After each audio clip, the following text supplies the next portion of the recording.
Senhores, o Tribunal de Justiça de Pernambuco pretende gastar 1.500.000 reais em benefício do povo e da democracia brasileira. Os pernambucanos terão a honra democrática de pagar 13.700 reais por aparelho celular, um tal iPhone 16, para a magistratura de seu estado. Ao todo, os pagadores de impostos pernambucanos, em êxtase democrático, pagarão 1.500.000 reais por 180 celulares da marca iPhone, ao custo de 13.700 reais cada celular. Aos pernambucanos, eu digo: acordem cedo, trabalhem duro, respeitem as leis e paguem seus impostos em dia. Afinal, a magistratura de Pernambuco precisa do seu dinheiro para que, em nome do bem comum, possam ter celulares da marca iPhone ao custo de 13.700 reais a unidade. Tudo pago por você, trabalhador pernambucano. E mais uma conta do governo Lula-PT para o povão pagar: móveis escolares. Senhores, o governo Lula-PT decidiu gastar 3 bilhões de reais comprando móveis escolares. E, para variar, existe uma suspeita de superfaturamento. O preço total da compra dos móveis escolares pelo governo Lula-PT era para ser de 2 bilhões de reais. Porém, no fim das contas, está saindo por 3 bilhões. Uma pequena diferença de 1 bilhão de reais. Um exemplo é a mesa para os professores, que de R$ 368 reais a unidade sairá por R$ 1.072 reais a unidade. Caso algum professor da rede pública assista a este vídeo, peço que deixe nos comentários quais propriedades fantásticas essas mesas possuem. Talvez sejam daquelas que fazem massagem. O interessante é que várias empresas que participaram da licitação do governo Lula-PT alegaram que as exigências licitatórias, por si só, excluíam as empresas que ofereciam preços menores e favoreciam as empresas que cobravam mais caro. E um outro caso que surgiu nessa semana, no rastro dos móveis escolares supostamente superfaturados, foi o tal pé de meia. Em diversos municípios, o programa Pé de Meia tem mais beneficiários, mais gente recebendo, que estudantes matriculados em escolas públicas. Senhores, vamos a uma verdade dura. Em algum momento, um casal decide manter um relacionamento íntimo, já cientes das consequências da escolha de ambos. E uma relação íntima entre homem e mulher gera uma terceira vida, também chamada de filho. Senhores, nós somos obrigados a custear preservativos e métodos contraceptivos dos mais variados para uma miríade de indivíduos que nós nem sequer conhecemos. Porém, caso alguns indivíduos decidam agir de forma inconsequente e ter filhos sem condições de mantê-los, toda a sociedade é obrigada a custear para tais jovens absorvente, Bolsa Família, transporte, escola e entre tantas outras coisas. Agora temos de pagar um valor mensal para que o jovem estudante sinta-se motivado a continuar estudando. Senhores, ter o privilégio de ir para uma escola que, generosa e compulsoriamente, é custeada por toda a sociedade, já deveria ser um estímulo por si só. E ao invés de receber dinheiro para ir para a escola, o jovem deveria, ao se formar e começar a trabalhar, caso tenha estudado em instituições públicas, contribuir compulsoriamente para mantê-las. Senhores, imaginem dois cenários. Um, onde um indivíduo decide reprimir seus desejos imediatos em prol de maiores realizações futuras. Um outro cenário, onde um indivíduo decide viver sem limitações dos próprios desejos, viver apenas o aqui e o agora. E passando um tempo, o indivíduo que decidiu preservar-se e preparar-se melhor para o futuro atinge o êxito esperado.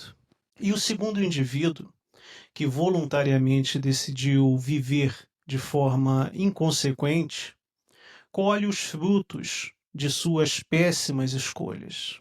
E a questão é: por que o indivíduo que viveu de forma prudente é obrigado a custear o indivíduo que viveu de forma imprudente? E seguindo a lógica onde devemos dar mais dinheiro para o Estado, eis que o roraimense pagou R$ 1 milhão em viagens para os 7 conselheiros do Tribunal de Contas de Roraima.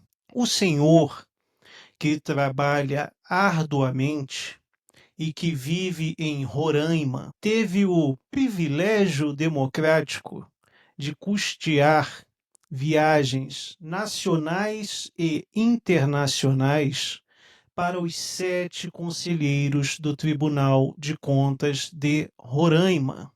É a festa da democracia em curso e custa caro, muito. Porém, a democracia relativa do presidente Lula tem sido muito boa para alguns. E um exemplo de que não existe crise no Brasil é o senhor Renildo Evangelista, marido da deputada federal senhora Helena Lima, que faz parte da bancada de apoio do governo Lula-PT. Senhores, em setembro de 2024, o senhor Renildo foi preso com uma pequena fortuna escondida na cueca.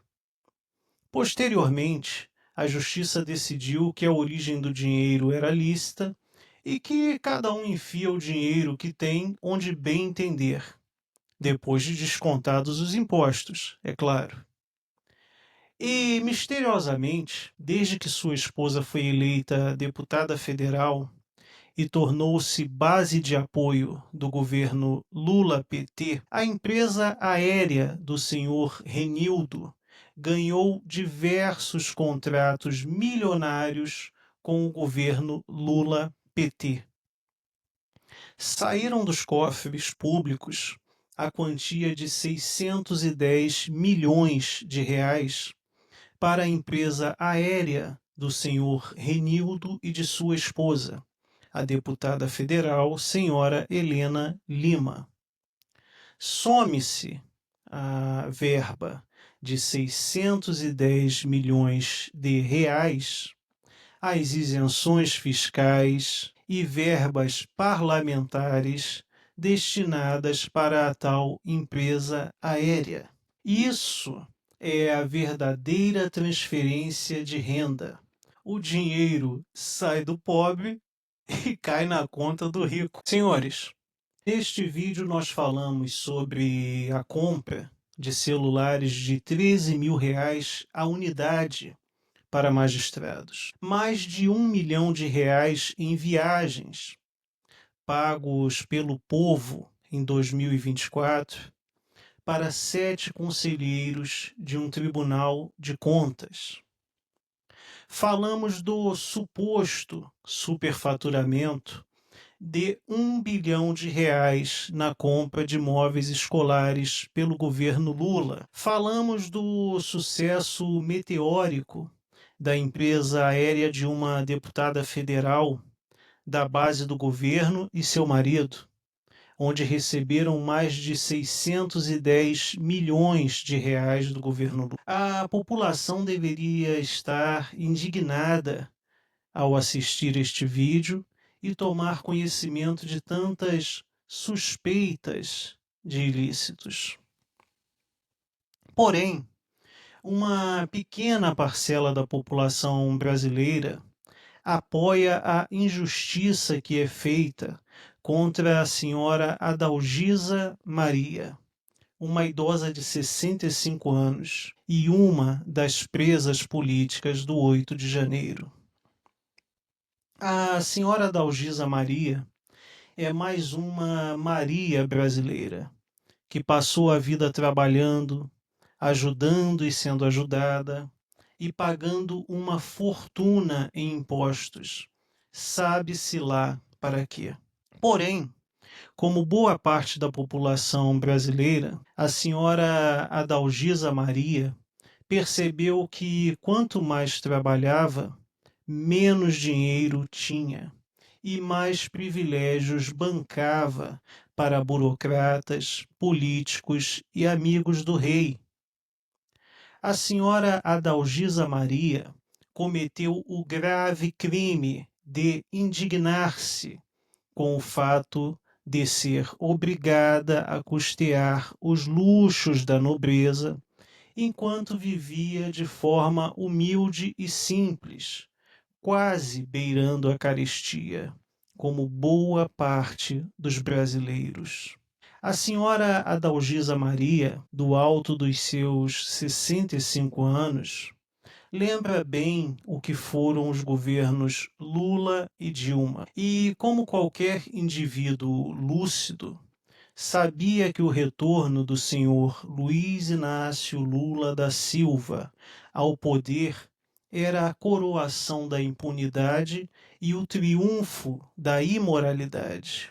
E como boa parte dos brasileiros, a senhora Adalgisa Maria fantasiosamente acreditou que dentro das fileiras do Estado, da máquina pública, haveria uma esperança contra o cenário que se desenhava e que se concretizou.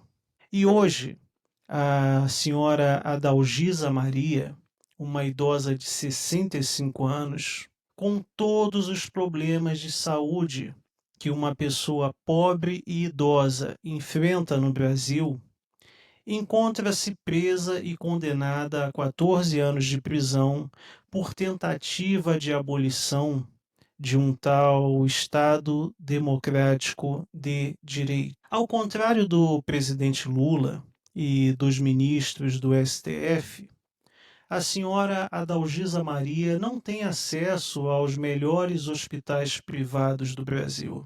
Logo, mesmo com todos os laudos médicos provando o óbvio, que uma senhora pobre de 65 anos no Brasil dificilmente terá boa saúde, ela é mantida no cárcere, sem direitos humanos básicos. A senhora Adalgisa Maria não atentou contra a propriedade ou contra a vida de ninguém. Não desviou dinheiro público. Ela apenas se indignou, de forma inconsequente, com a coroação da imoralidade e da injustiça no Brasil. E a senhora Adalgisa Maria aprendeu que o pior crime que se pode cometer no Brasil é indignar-se, questionar e agir contra a imoralidade. Que Deus nos ajude. Que Deus ajude os exilados e os presos políticos do 8 de janeiro.